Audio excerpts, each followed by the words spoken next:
So that's why, we're saying, and the fact is, these groups that have done it, like permaculture. So the permaculture process, it's all over the world. Many universities, ecology people use it. It's not like, it's just a movement rather than like one group. It was one group publishes a magazine. One group organizes seminars. You could actually have them come here. And so the symposium lasts, I think, 2 weeks.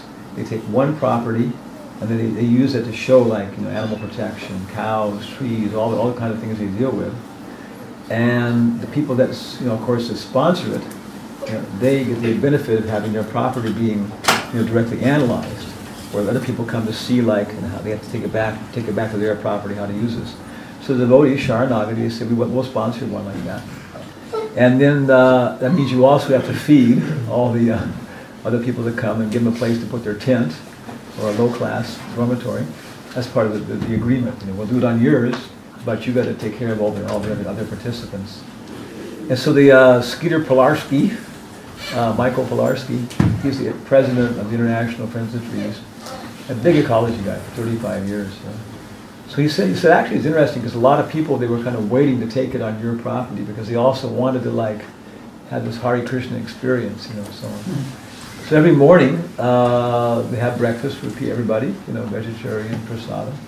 And then they have class right before that, and about 80% of the people came to class every morning. Like that. And Jagadish Maharaj was talking all about this kind of verses and stuff like that. Right? So after about 5 days, Michael Pilarski said, most of these groups are like pantheistic. There's nobody, very few have any kind of mechanistic view of nature. All of the ecology groups believe there's some kind of like spirit, or some kind of like subtlety and beauty and personality and these things like that. So all of us, accept that. And he said, but before the idea was we could produce heaven on earth, by properly doing nature. He said, but after 35 years in this, boy, I'm really beginning to step at your idea is correct. We can make things here practical, but heaven is someplace else. Like that. You got to die to go there. See, that was his realization like that. So in that sense, there's many. The Vedas. If you look in the Vedas, there's tremendous industrialization. They had batteries before Christ, right? Descriptions of how to make big batteries before Christ. What's the column in Delhi? Heliodorus column. It was a gift by Alexander. Yeah, the metallurgy involved, that thing still can't be duplicated. It's been outside in the weather for 2,000 years and hasn't rusted. So they had incredible metallurgical knowledge. The Arabs, right? The Muslims, they conquered the world with Damascus steel, which was so strong it would chop other guys' swords into pieces. What it is, it's a stress process. You take the steel, you beat it, and you fold it, and you beat it, and you fold it, and you beat it. Then it builds up all these internal stress things, it makes it very strong. But to do that, you have to have an original form of steel which will support that kind of stress bending. That steel came from Gujarat. Yeah, so the Muslims were smart enough to take the Gujarati steel and go back and kill the Gujaratis. This is typical Arab process like that. So the Gujaratis were business guys selling it without enough intelligence not to sell these guys the steel. But so there's many. Actually, a very good book on this is what's the guy's name? D.N. Shukla. 2 books on Vastu. They're very hard to get, but he goes to the perspective of Vastu architecture and talking about how in the Vedas and everything else it existed and so on. And his point was they had tremendous knowledge, but they would just adjust it, to a human scale and stuff like that, And with the proper sociology, where there was no overpopulation, which requires something else to take care of that. That's the essential element. The population has to be at a certain level, and it's possible, quite naturally. And then they had buildings in different, cities. Where you go? Pur, Kate, Gaon, right? No, Pura, Sahar, Gaon. City, town, village. The English words come across totally naturally. Yeah, every city has so many towns, every town has so many villages. 90% of the population live in the village. And somebody new walks into town, you say, hello, who are you? It's not like anybody can be a criminal or that, because everybody knows everybody else. And it's just You know, so again, this is the whole model that the Vedas, the Puranas, the Acharyas coming down are adjusting according to time, place, and circumstance, and suggesting like that, so on. So we're not opposed to industrialization. You know, we're opposed to bringing to an impractical point. Because what happens? Everybody knows this. You know, in America, I've seen so many books on this and stuff. That the whole thing is a pyramid. You know, a few people are enjoying all this stuff. You know, and everybody else at the bottom is working usually in these either psychological factories. You know, computer programming, you have to work 10 hours, what is it, 10 hours a day, hard work, and if you don't get the product out on time, you lose your job, and, you know, tremendous, you know, pressure. Or to speak of the actual factories where you got, you know, people falling into big vats of molten steel and horrible industrial accidents and so on, you know, early dying at 65. So anyway, industrialization is a few people at the top can enjoy all these expensive toys and stuff like that. You know, what's, you know, these hotels, right? They must be very expensive hotels, like Surfer's Paradise, like that. But, I mean, you know, you got to be rich to be a surfer, right? I mean, those places aren't cheap, I imagine. Millions. Yeah? And how much does it cost? How does it cost for one weekend? One of these, like, first-class, high-rise resort places. Anybody know? Average is about $150, $200 a day. A day. That's damn cheap. The weekend, that's like more $600. Yeah. In San Francisco, the Fairmont Hotel, I can investigate. You investigate, you know. Fairmont Hotel, which is in San Francisco, it's one of the topmost hotels. And you can argue that San Francisco is the best city in the world. Other people would argue something else, but definitely it's like, you can say it's like, but anyways, okay. And right now it's probably about $700 a night, you know, for one room in the Fairmont Hotel. I won't describe that. Was it the Hyatt? Okay. The Hyatt Embarcadero is right near there. It's shaped like a gigantic pyramid, you know, from the outside. And so you go inside, and the bottom is big. It's like maybe like 4 blocks across. There's always like different levels with a Tahiti area with parrots and bars, you know, music and food from Tahiti, Mexican area, shops and everything else. It's all there. It goes up to about 6 stories. Okay. Now the 6 stories above, they have hotel rooms, right? Now of course each one is like out in front of the other one, so they're like that. So you look up and there's like these like lights and stuff. You see people sitting in their what's it called? Whatever the damn thing's called. There's a name for it. Studio, not studio. They're drinking their drink and looking down on the activity below. And you can just see like some of the Star Wars thing, little robots flying. It's totally artificial light, you know. And so these first 4 stories have these like extensive, you know, suites, you know. And there's even a cell phone next to your toilet. So even if you get a phone call while you're on the toilet, you can just, I can't answer you right now, I'm a little busy. I'll back later. I'm not joking. Yes. You know, but it's 7, and then there's a jacuzzi in the tub and everything else, on and on like that. You know? So this is like industrialization. It allows a concentration of wealth into the hands and manipulation and enjoyment of a few people. Of course, everybody's got their own bullocks and their own cows and everything else. To hell with the price of fuel. How does it work? But once you have to pay for the fuel, you know, then we can control you. Yeah. See, even in the Vedic times, you know, as I've heard it, for each Brahman there were like 10 Kshatriyas and 100 Vaishyas and Yeah. So even then, in that case also, there were a lot of people who were the, you know, Yeah. the groundsmen. Yeah. There were only a few privileged who used to enjoy. No, but So that's a what societal are thing. the Brahmanas enjoying? Not Brahmins, just Kshatriyas. But they're above the Kshatriyas, and they're making sure the Kshatriyas aren't enjoying excessively. It's a fact. It's a fact.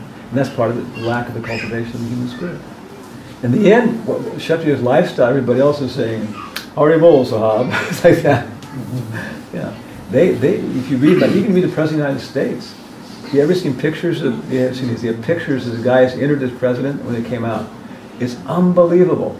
You know, 4 years looks like at least 20 years like that. You know?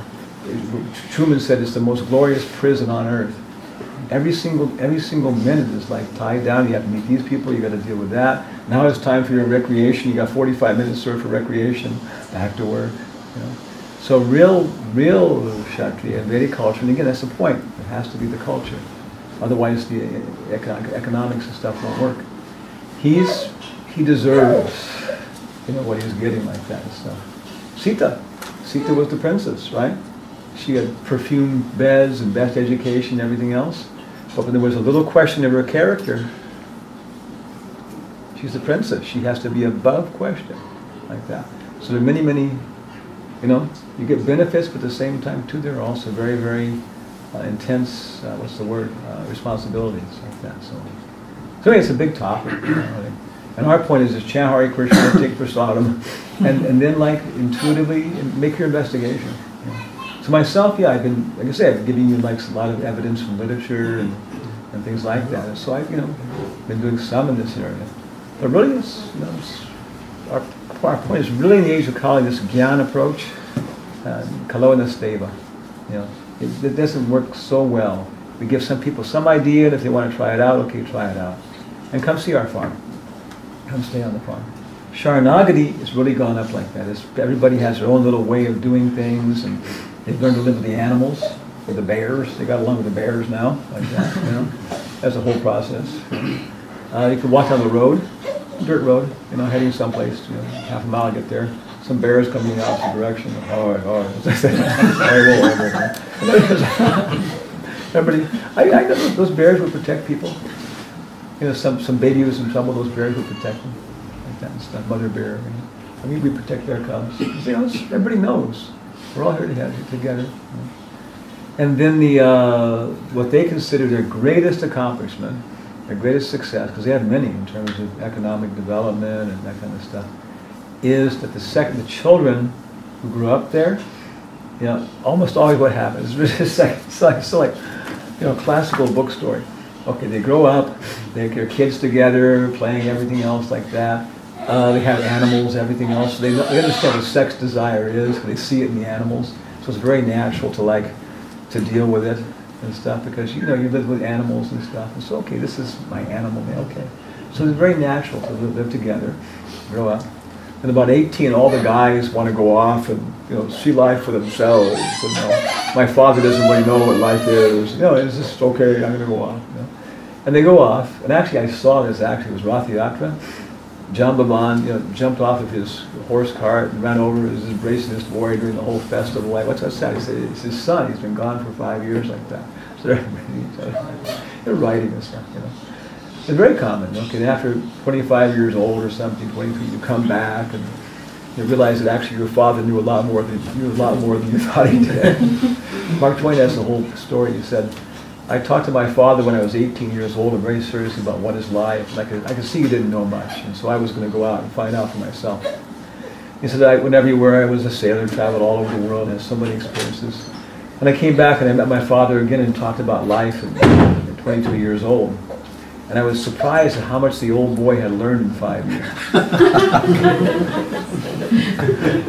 This is natural, And so then what happens? You come back and there's the girl next door has been waiting like that and stuff. It's just like, and then they get married. This is exactly. Well, where are they going to stay? They're going to stay with their parents' house, or they're going to stay with their wife's house. Or they're going to start their own house and move out. No, you live with the family, And so now they're kind of working that out, and now they're in the third generation. I saw oldest kids in the third generation were like about this big, and that was about maybe 7 years ago. So we're talking probably about 12-year-old third generation kids, and 32-year-old second generation kids, and 65-year-old first generation, And it is. And the thing is, they've been condemned because the census cannot handle the city. Being raised up in the country, they go to the city and it's just too agitating for them. It's like, things happening too much. So that, if they want to do it, they can't do it. And other than that, they just see all this stuff and it's just useless. They have so many ways to enjoy. So much of the industrialization is based upon enjoyment. How you can enjoy things. Enjoy your car, enjoy your house, enjoy your television, enjoy your airplane. is not really necessary for economic development. Just have enough food, have a warm house, like that. And so because of that, they've discovered so many ways in the country. For example, Yamal Arjun, he gets the generator going, he had no generator. Once a week, he has a Mahabharat night, he cooks popcorn. Everybody goes over once a week and watches part of the Mahabharat, has popcorn together like that. Somebody else has a sauna, you know. And so all week long, there's just more stuff that you can do, you know. And it's very, you know, very friendly, like that. So there are communities, not just us, but other communities like this permaculture groups, many very successful communities which have adjusted the industrialization to a point where, and it's not they're not using high-tech stuff, you know, but it's just, you know, how to use it properly in terms of cultivation of the human spirit. Yeah. I think I got my thing back. And the books are not available, but so any other final questions here? Yeah. Okay, last question. We'll finish that. Yeah. We know that milk is contaminated. Some milk. There's a variety. Milk from New Govardhan is not contaminated. I have a But for cheese example, right here. Yeah. we live in Brisbane city, Yeah. so we can't afford organic milk. Yeah. But we also need some good brain substance Yes. to understand the contents Best found in use, Prabhupada books. best use of a bad bargain. That's the material world right up to the point of Ram Raja. Right up to Ram Raja, there was still problems. Maharaj Parikshit was unfairly cursed. So we're always going to have some problems. So like I say, devotees, they've done a little research, and there's different dairies, and there's different levels of DNA and what the artificial pesticides in the milk. The cows, when they're suffering like that, their pus is going into their udders. So you're drinking cow pus, you know, it looks white. You know, okay. So the Clover Dairy in Northern California, they're Christian people. The cows are nicely taken care of. They're clean, they have space, everything else. And they don't like sending them out for killing them. As soon as that's worked out, where they can find some way just to retire them, there's so many farmers. This is the point. The farmers too don't like this. But what else do they say? But it's crying. But how else can I maintain my family? What can I do? You know, it's crying. You know, but it's a whole thing of working out the economics and stuff so the cows can be properly retired. Okay. Yeah. But right now, at least some people, at least while we got them, you know, we're going to take care of them nicely. And when they get killed, it's going to be clean and quick. Not some places it's just horrible. I mean, it's horrible in how they get killed and stuff like that. You know, other people, okay, just look that way, like that. You know, Hare Krishna, Krishna Krishna, Hare Hare, Hare Rama. You know, it's in some ways, you know. So there's a whole difference, you know, with level and stuff like that. Somebody said, well, you also kill plants and vegetables. That's also killing. And Prabhupada said, yes. Actually, I didn't know this argument. I was kind of waiting to hear it, and I finally found Prabhupada said, yes. He said, but you eat meat, but you don't kill your children. You know, well, yeah. He said, because you can figure out there's a hierarchy. You know, a child that doesn't talk can't defend himself. He's not intelligent, so he's just like an animal. But you have enough intelligence to figure out the potential and all these things like that. So same way, we have to kill plants to kill, but we understand there's a whole lot less violence. You know, when a carrot leaves his body, right? He's already intoxicated. He's already, the consciousness of a carrot is like, you know, intoxicated, half awake. So he loses his body, he's already, it's like, you know, yeah, it's like being anesthetized, doing surgery and so on. So yeah, then you should do some investigation, and you can find, and then by supporting them, then that actually does something good, you know, for the whole industry and stuff like that. The guys who do this horrible stuff, you realize, well, hey, these guys are being supported by people. Mark Chatburn, for his master's thesis, he did a survey. It was enough people to be pretty reliable, you know. How much more would you pay for milk if you knew the cows were being retired rather than being killed, like that? And I forgot what it was, but it was a considerable amount. Maybe like, if it was a dollar a liter for milk, people would pay like $1.50. That was the average person, this ordinary person with no information about what it was, but what average people know, they would pay 50 cents more for the milk if they knew the cows weren't being killed. And that's with no propaganda, no communication.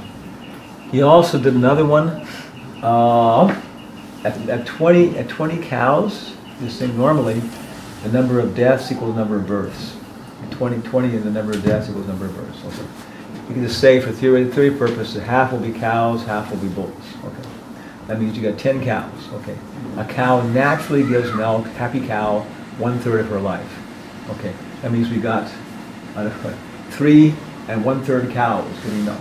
Okay, this is the statistics. Okay, the 1/3 cow is 3 1/3 cows is easily enough milk for 20 people.